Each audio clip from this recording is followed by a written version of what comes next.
the easy availability of, Jasper and Chat so I always say it wrong. GPT. GPT. As I said at the very beginning of this podcast, I think that it's going to make everyone's writing a lot more, kind of buttoned up, right? And it's going to make generating content a lot easier in terms of volume. But what it's not going to do is it's not going to have a personality. Right? Hi, everybody, and welcome to another episode of Leaders Talk.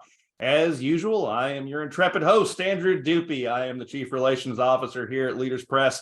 And today, my very special guest, they're all very special, is Phillip VanDusen. Phillip's the owner of Verhall Brand Design, a brand strategy and design agency serving SMBs and entrepreneurs. Phillip previously served as VP of Design at PepsiCo, an Old Navy, and Executive Creative Director at Landor Associates. As a thought leader, Phillip shares his expertise in brand building on YouTube to his 255,000 subscribers. His Brand Muse newsletter is on the Brand Design Masters podcast. Phillip, that's one heck of a curriculum vitae right there. How are you doing today, sir? And welcome. I'm great, Andrew. Thank you for inviting me on the show. I appreciate it. We're very happy to have you. So let's take a little bit of a look. That's a good intro, but tell us a little bit about who Phillip VanDusen is for our audience. Sure. Well, as you kind of read, I've had a long 25 plus year career in big corporate, big agency kind of world as a creative leader. Started off actually as a fine artist. I have my degree in painting of all things, and started off as an arts educator, and then made my way into the fashion industry, and then into the branding industry, consumer packaged goods, brand design, brand strategy, et cetera. And then when I decided to walk away from that corporate part of my career about 7 years ago, I started my own brand consultancy called Verhall Brand Design. Verhall is a Dutch word that means story, and story obviously means a lot to branding, so it made sense. And my heritage is Dutch, so that all kind of came together. And since then, I've worked with small to medium-sized businesses opposed to the Fortune 100 that I spent most of my career working with. So I work with entrepreneurs and startups. I also coach creative professionals to improve their careers and grow and be successful. I do a lot of content development. So as you mentioned, I have a YouTube channel. I have a fairly popular newsletter called Brand Muse. I have a private Facebook group. I run private mastermind groups. And it's all great, and it all totally kind of feeds business into my brand consultancy. So that's kind of that's my brand ecosystem. That is absolutely amazing. I kind of you almost feel like I'm calling me out here. I don't know what to say to that. No, absolutely wonderful that you're able to do that, and you did it while starting out saying that you pivoted from things that weren't necessarily connected to that. Tell us a little bit about that. How did you build all of this up and make yourself an expert in branding? Well, when I left corporate agency and the corporate work, I was an expert in branding. But what I wasn't was visible at all to the world at large. I mean, I was working behind the scenes, very senior level. Big business card, big salary, all that sort of thing. But I had no visible presence outside of the corporations and the clients that I was working with directly. I had a 4-page black and white website that had like a bio page and a little slideshow of some of my work, but that was it. I'd never done email marketing. I never developed content, video, podcast, really written a blog article. I mean, I was essentially a non-personal brand apart from my name and my business card and what I knew. And so when I decided to go out on my own, I kind of decided a few things. Number one, I wanted to work with smaller companies in the Fortune 100. Number two, I only wanted to work with people that I liked and brands that I could help.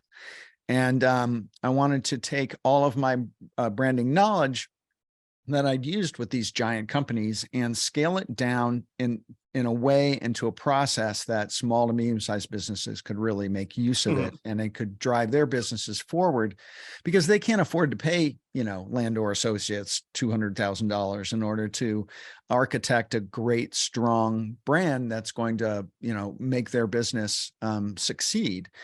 And so that's what I did. And I decided to kind of share everything that I know about branding and design and marketing to my audience on YouTube and on my podcast, and share without limits, basically. And I initially did that in order to get business for my agency. So I had no, all of my network was in giant corporations and agencies. So I didn't have any network that was going to get me clients that were startups or entrepreneurs or small or medium-sized businesses. So I had to figure out, how am I going to get clients?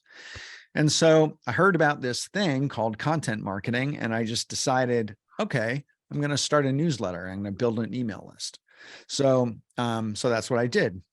And I put out an email every 2 weeks, big newsletter. And about 6 months later, I decided to start a YouTube channel. And I made the commitment to put out a video a week for at least a year before I quit.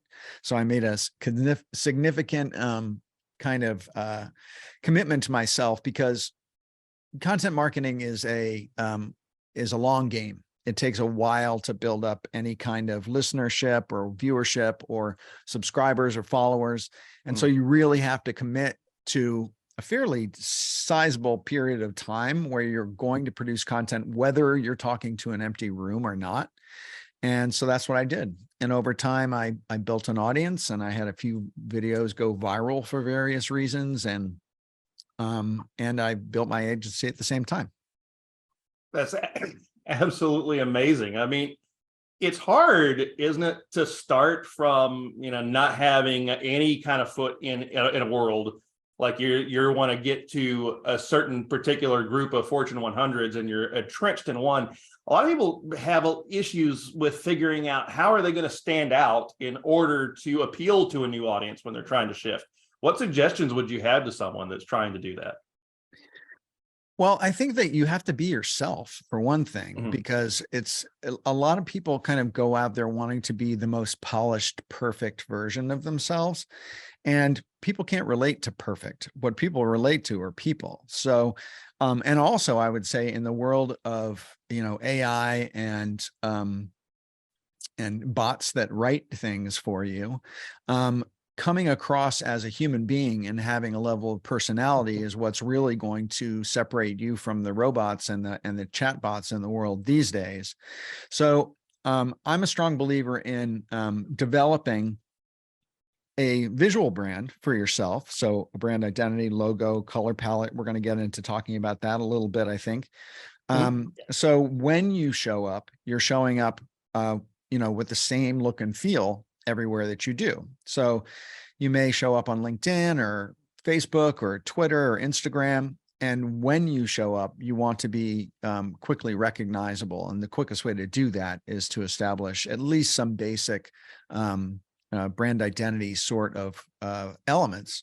Right. And so that's one of the things that people, and it's fairly easy to do these days for people. You can go on Canva and, choose a color palette and some fonts and make sure that every piece of content that you produce kind of conforms to those things.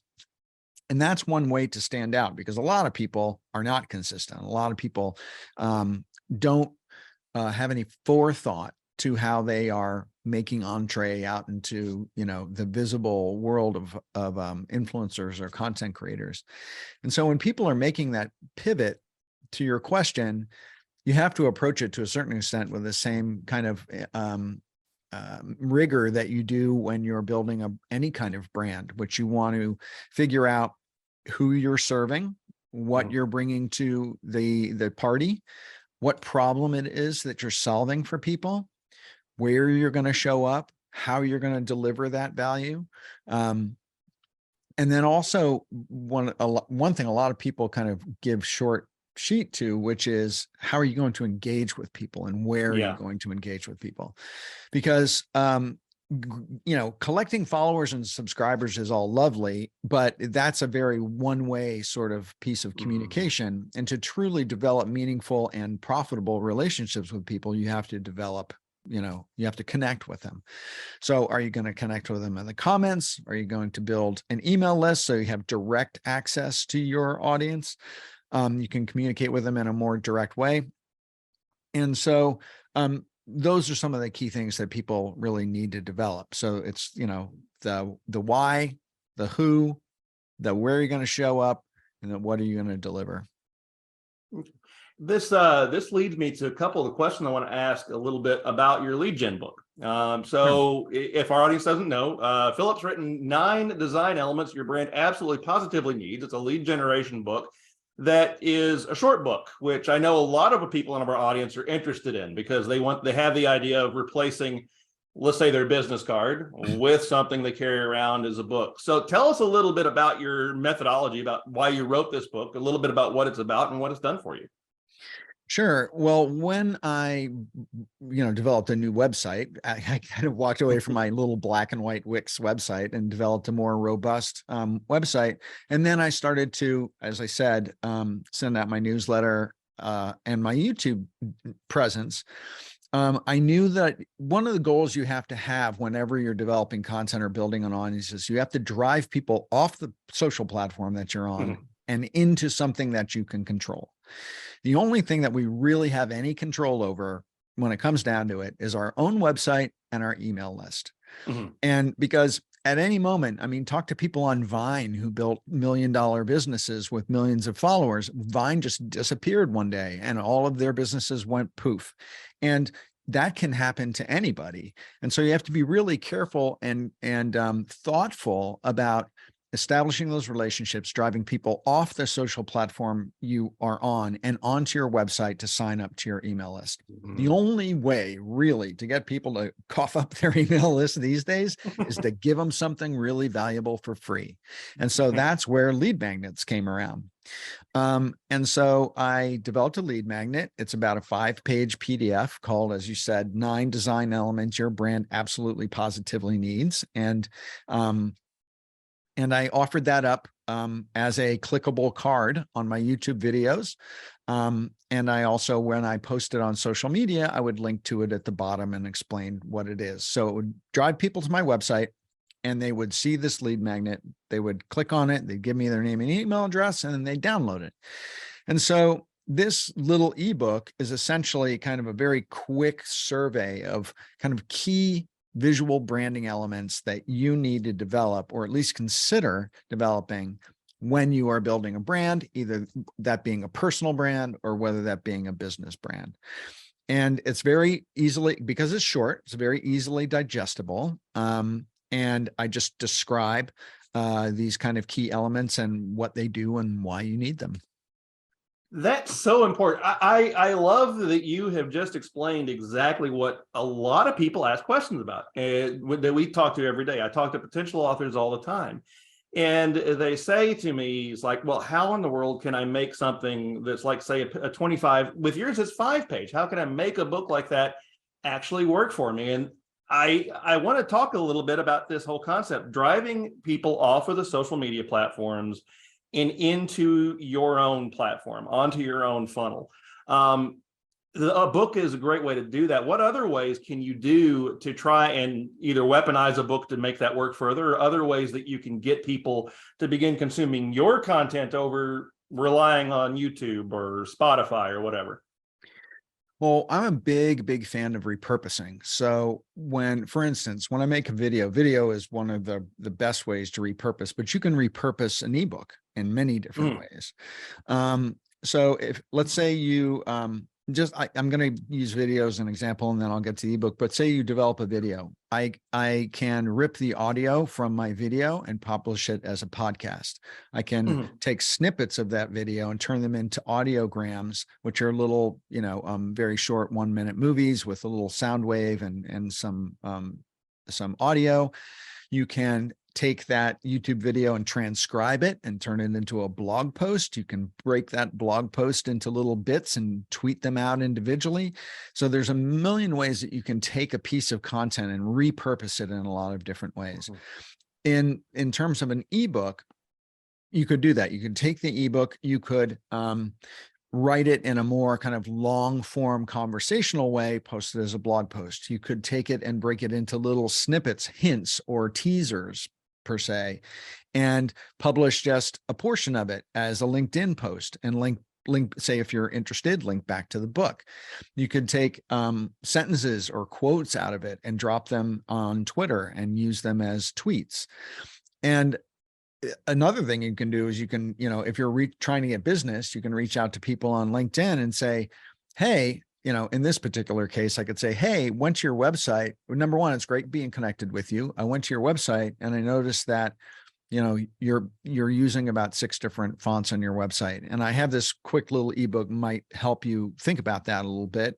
And you can download it here. It's a great entree into giving something of value to someone that's very low investment for you, but could be very valuable to them. And it's a great kind of conversation starter. So, and even like here, even on this podcast, to say, to say to people, go to phillipvandusen.com and go to the homepage, and there's a downloadable link for the 9 design elements, and you can get this for free, super valuable. And it's been downloaded over about 90,000 times. So, and it's been up on my website on the homepage for 5 years, and it's still performing right now. And that is another thing I want to tell your audience, which is that developing content of this nature, it's a very, very, it's a short period of time and short amount of energy it takes to produce it, but it will produce results for you for years. And that's really how you have to look at it. Say, look, I'm going to make an investment of time. I'm going to take a day or 2, and I'm going to write a 5-page blog post, right? I'm going to throw in a bunch of images. I'm going to design a really nice cover for it. I'm going to do a little contact page on the last page. Before you know it, you sneeze and it's 7 pages long, right? Yeah. And then you put that, you save it as a PDF that's a manageable, downloadable size, and you pop it onto your website on a pop-up or something like that, where people can click on it, download it, and get value from it. It's one of those things that as I said, 5 years later, this thing is still drawing people to my website, and it's still producing people on my email list, because it's a very valuable thing. And it's still, I have I don't know what, 15 lead magnets on my site now, but this still performs better than any of them. I mean, we see the same thing, and that's even why we're on the conversation. I mean, I have my own lead magnet book, Don't Buy the Watch, and to shill for myself there. But and so does our chief business officer, and so does our CEO. And the thing about it is that what I think that people need to realize is that content creation is now an integral part of your communication process with your potential clients. Yeah, it is. And it's more than anything else, content creation is a credibility builder. Yeah. It builds belief in you and visibility of you that you are an expert in your field. Someone who puts out a book or an ebook is by nature of just having taken that action in the top 5% of people who are trying to do business or do what you do. Really. I mean, everybody is in a business where there are 100, 200, 5,000 people who do what they do. But I tell you, only 5% of people, if that, produce any kind of content. And so by taking that step, you are consciously putting yourself in the top 5% of people who do what you do. If you show up, provide that kind of value, and do it consistently, you can make a name for yourself that you would never be able to make just showing up at trade shows or conferences with a business card. Yeah. And for those that are, I know that there are those in our audience that listen to us that, they've been in business for a long time, that, they don't necessarily haven't really caught up with the times of the way that things have changed, but we've really been doing this for a long time, haven't we? I mean, I watched a 1950 Chevrolet training manual for salesmen, and they were talking about, you got to pre-frame them out there, Johnny. Get out there and find a Chevy man. I mean, it's the same thing that they were doing then. We're just doing it now through different mediums. Absolutely. And the other thing that it does, and this is one of the key things about developing content I just want to drive home to people, is that when people have consumed my content, video, podcast, lead magnet, whatever that is, and then they come to me and contact me via email or the contact form on my website, and they say, I've got this branding project. I have this brand strategy project. I'm starting this business and I need help doing that. They are coming to me. That's the key point. Number one, they found me. And number two, they already trust me. They already know that I know what I'm doing. So when I get on a pitch call or, an intake call with a new client prospect, 90% of the time, they already trust me and they feel like they know me. People say that to me all the time when they get me. They're like, wow, it's you. I feel like I know you already. That's like the quote that comes out of everyone's mouth.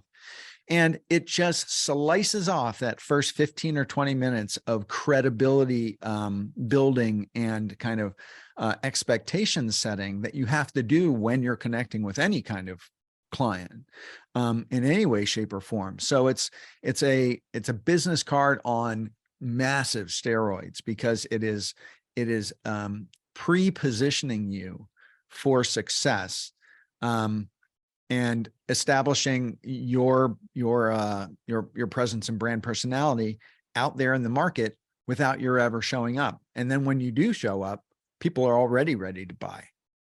Yeah. Something you mentioned there, I want to touch on real quick, and why they're ready to buy. I think, our first conversation, it wasn't an email. Well, it was, but it was an email that led to an actual face-to-face call. It wasn't just an intake form. You're telling me about, doing direct contact with people. We have other podcasts in which we've talked about ChatGPT and some of the new AIs that are out there. Do you see that kind of new automation as a pitfall? How important is it to have that personal communication to build that trust? Well, I think that the easy availability of Jasper and Chat sorry, we say it wrong. GPT, GPT. You can just edit that out. As I said at the very beginning of this podcast, I think that it's going to make everyone's writing a lot more, kind of buttoned up, right? Yeah. And it's going to make generating content a lot easier in terms of volume. But what it's not going to do is it's not going to have a personality, right? It's not going to have your personality. And so that is where I think that the real opportunity to differentiate for brands and people is now. And that is tone of voice. That is establishing your specific personality and sound and to your brand that can differentiate you from all of the bots who are doing the writing out there. And it's going to become even more important over the next few years. How can I sound like a human being? Right. Because everyone's writing is going to sound like an encyclopedia, because that's what, what AI is good for. AI will eventually be able to, inject personality, but whose personality is that? And can you show up and have people feel like they know you, like I said, after reading a bunch of content that maybe you had a bot write? Like, how are you going to back that up? Right. I mean, I think that speaks really to, a lot of the fears that potential authors have is imposter syndrome, or even fears that people going into, say, coaching, consulting. So why am I the person that people should be coming to and listening to? It's your uniqueness, isn't it? It's the fact that branding is about just explaining to someone who you are and why you stand out from the other 9 million people that have a sales company or a book company or whatever. That's absolutely true. And that is a concerted, conscious action that people have to take. And that's one of the reasons why in my branding work, one of the things that I do and recommend to my clients is to do a competitive audit. And it's amazing how many companies have never really seriously looked at their competition. And so they haven't they haven't gotten a clear picture of who their competition is, what they are doing, what they're doing in the market, what they look like, who they're talking to, where they're showing up, what kind of posts are they doing, what kind of products and services are they offering, what's the price of those products and services. Like, they don't have a really clear idea of who their competition is. And every business and every consultant has competition. Mhm. So one of the things that I recommend to people is that in order to differentiate yourself, you have to know what you are differentiating yourself from, right? Yeah. You can establish like what you're great at and how you're going to go to market and what value you have to offer. But how are you going to stand out, as you said, from all the other people who are doing that? You have to understand, number one, who they are and what they are talking about and doing. And then you have to make a conscious decision around where you're going to fall in the market. Like, what is your differentiation going to be? And that could be that you're talking to a specific niche of people who need what you need. Maybe that's a geographical location. Maybe it's an age group or a demographic group of some sort. Maybe it's a very specific niche problem that you decide to focus intently on when everyone else is being a generalist. So there's lots of different ways that you can differentiate yourself, but it has to be done from a knowledgeable place and also with, a concerted level of concentration and intentionality that comes from deciding who and what you're going to be. Yeah, that's absolutely true. Well, Philip, I think we could talk probably for hours on this subject because I feel like we kind of scratched the surface. I mean, I want to have all kinds of tangents, but we have a limited time, so I want to give you the floor for a few minutes just to give our listeners a little more advice, just one last parting gift for them about how they can build their brand and how they can brand themselves and stand out. Sure. Well, actually, I'm going to offer your audience a lead magnet, which is There you not the go. lead magnet that I was just talking about. It's a different one. And it's a tool, a proprietary tool that I developed. It's kind of, I don't know if you've ever worked with a professional coach, but they have a tendency to use a sort of tool. It's called the life wheel. And it's essentially a circular tool where you're evaluating aspects of your life in a visual graphic way, which make it very easy to understand where you are in your career and how you're feeling about it, right? And so I've used this tool before when I was working with a coach, and I thought, this is a really great kind of construct. And so I decided to develop a tool called the Personal Brand Wheel. And what it is a tool where you are kind of forced to look at 12 different areas of personal brand development and evaluate yourself inside of those areas. Part of it is, what you offer. Part is where you're offering it to and how you're delivering it. Part is how you engage. And then it also gets into, how you're tracking that engagement and how you're evaluating what you're doing in order to refine it.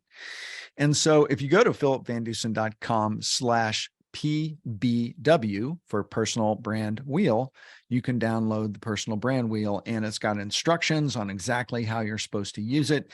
And that's one of the things that I would recommend your listeners do, is that they do a little homework, into evaluating where they are and taking stock of the sorts of things that they're going to have to pay attention to and develop in order to fully realize their presence in the market.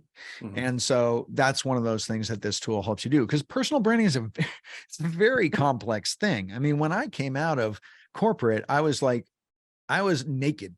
I was a babe in the woods. I didn't know anything. I didn't know lead magnets from an SEO. I mean, I was just like, I could operate like with the best of them, working with, P&G or Ford or any of the other million, C-suite level executives I was working with. But when it came to building an audience or developing content or showing up on social media, I didn't know anything. Right. And it's when you start learning it from scratch, maybe you've been made redundant. Maybe you're, 60 years old and you're looking for a major pivot in your career, and you have a lot of capabilities, but you're wondering, okay, now how do I bring this to life? How do I separate myself from my job and become an independent entity. It's a very complicated thing when you look at it as a whole, but if you can look at it through a certain kind of lens or construct, and that's what this personal brand wheel is, it kind of breaks it down into a kind of simple, more step-by-step sort of approach, which is what's really handy for people when they're just starting off, because it can be so overwhelming. Fantastic. And ladies and gentlemen, the link for that is down below. So go ahead and click through on that. Try the wheel. I have tried similar things. That you're absolutely correct. It is really revelatory on what you can find out. Phillip, I loved having you on today. Ladies and gentlemen, this was Phillip VanDusen of Verhall. I got it right on the second try. You did. Well, it was a pleasure having you, and we wish you the best. Thank you, Andrew. Appreciate your having me.